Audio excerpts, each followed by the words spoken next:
Salve galera, tudo massa? Então, o nosso bate-papo da aula de hoje vai sobre a ética no transcorrer da história, um pouco sobre essa filosofia moral da antiguidade grega, dentro desses grandes filósofos aí do mundo grego, da polis antiga. Então, fica aí com essa vinheta pra gente degustar um pouco de filosofia.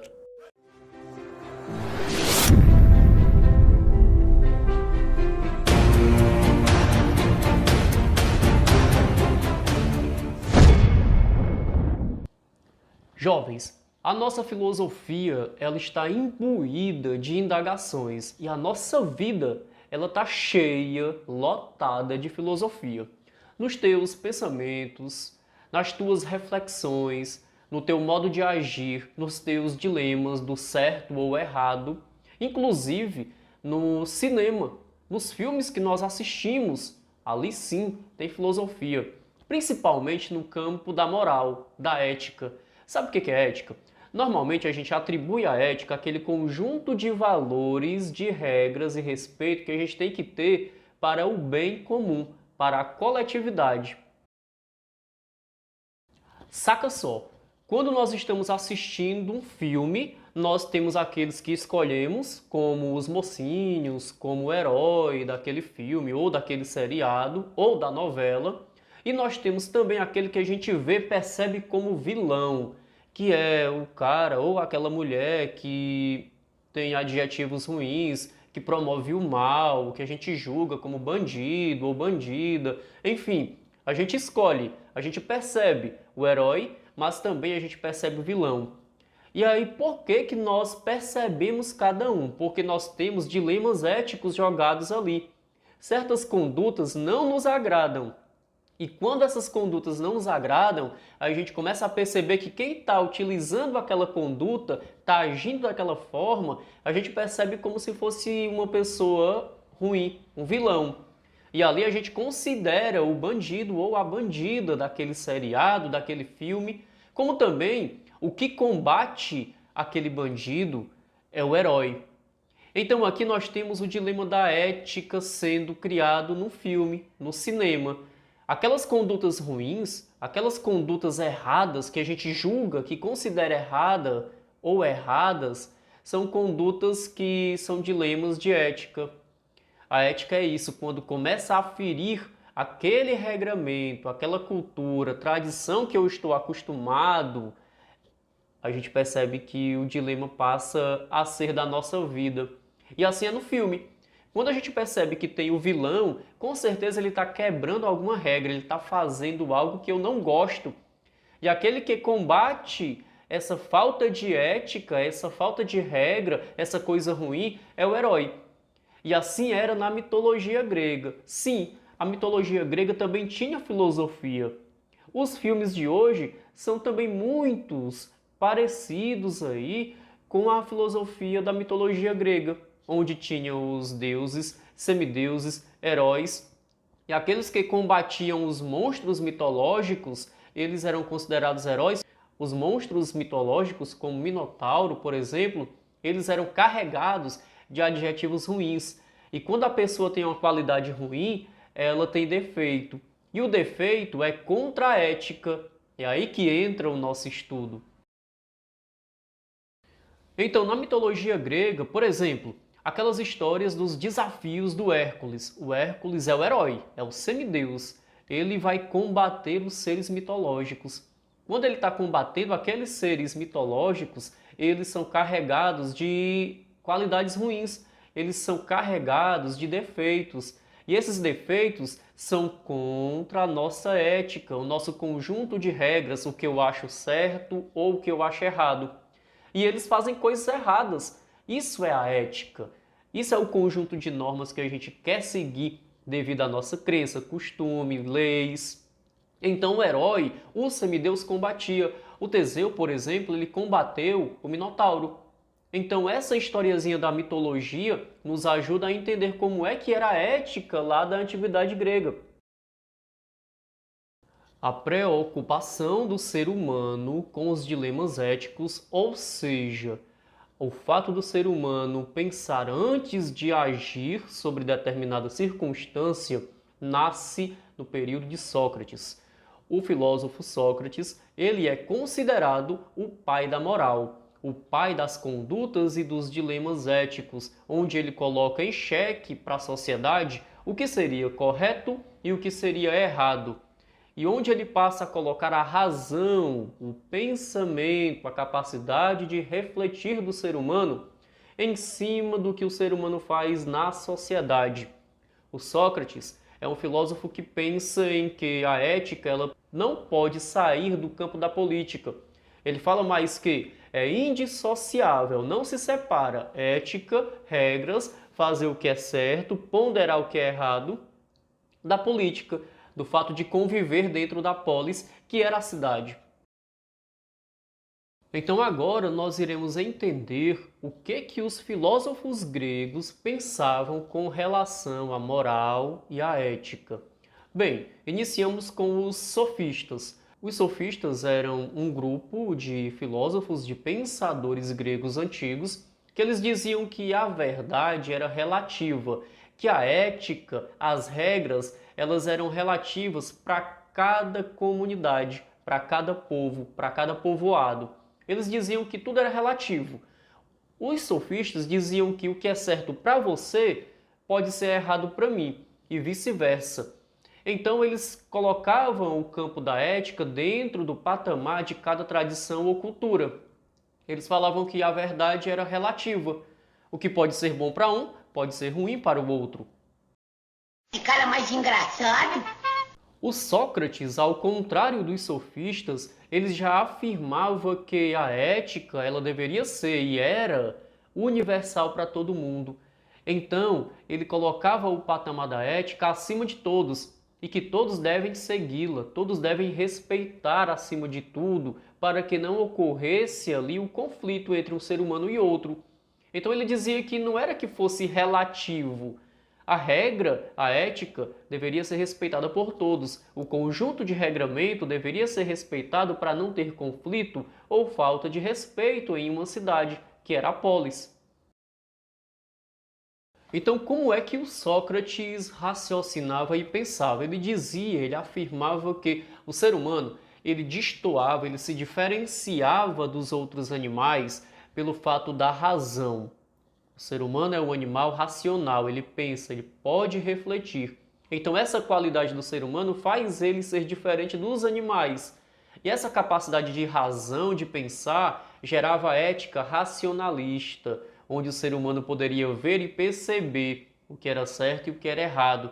Onde o ser humano percebia que quando ele atingia o outro, ele estava sendo antiético, ou seja, aquele que não é ético, aquele que está ferindo a ética. Outro filósofo importante no campo da ética é o Platão. Platão, seguidor de Sócrates, ele também desenvolve o dilema da racionalidade ética. Só que ele dividia as coisas entre o mundo espiritual e o mundo material, o mundo das ideias e o mundo das coisas. Um exemplo básico, Platão dizia que um cavalo sempre será o cavalo na nossa forma de imaginar. Se eu falar para vocês, pensem em um elefante, só vem uma imagem na cabeça de vocês, a do próprio elefante, mas normalmente é um elefante grande, adulto. Já parou para pensar que a forma que você tem da figura dos animais é apenas uma? A gente não compreende que na vida material o animal ele passa por etapas. Ele nasce bebezinho, ele vai se desenvolvendo até chegar à velhice e assim ir morrer, falecer. Então, o mundo material, ele passa a ser diferente do mundo das coisas.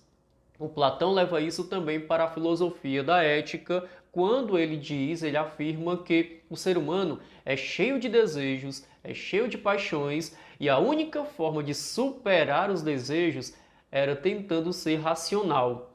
E aí ele fala também que o ser humano acaba ferindo a ética porque sente desejo corporal, sente desejo material. E esse desejo material, ele faz o ser humano, e muitas vezes, quebrar a regra e ferir a ética.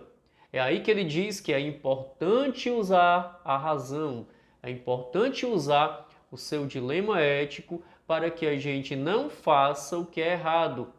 Então, o ser humano racional precisa se libertar do mundo material e se encontrar no mundo espiritual, o mundo que ele chama de teórico, do pensamento, da razão.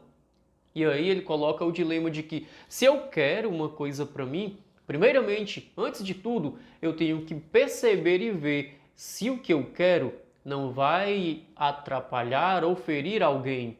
Então esse é o dilema que o Platão tanto usava.